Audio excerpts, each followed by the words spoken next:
I'm attempting to create a new world record. The longest time in which one has written a short story every day. Why am I doing this? Don't ask me. Anyway, hope you enjoyed today's instalment. 15. Faith. The man tilled God's earth, rapping his hoe against the soil again and again and again. The mists of his presence simmered in the air all around, crackling, boiling, billowing. It traced in between his joints, reaching into his body, softening the bounce back of the blows he levelled at the earth over and over and over. The night sky expanded brilliantly above his earth and his horizon, splattered with the milky spread of stars and nebulae.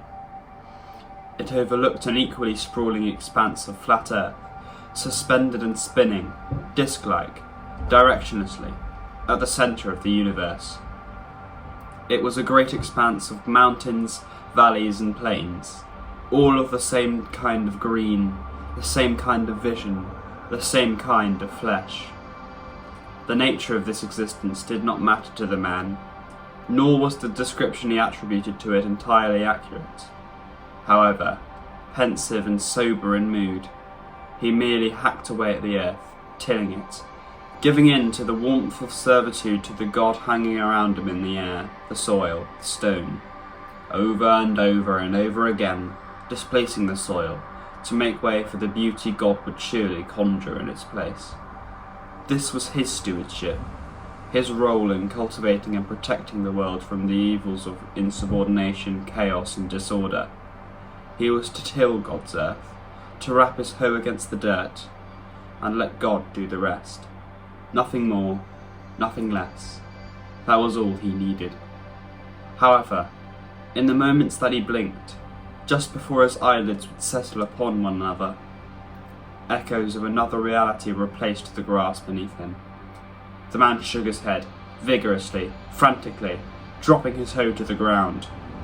He brought his hands together, knitting them together in a mighty fist, falling to his knees, beginning a deep and hearty prayer.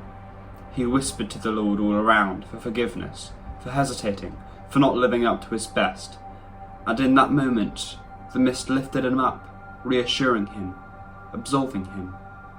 He began once again, tilling the dirt, in a harsher movement now, more terse, quicker.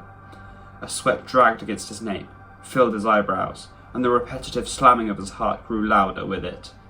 He wondered how much longer it would be before he could put the hoe down, be fully embraced by the fog and the great after. How much longer did his duty stand for? He beat against the dirt, even harsher now, ridding himself of that heretical thought.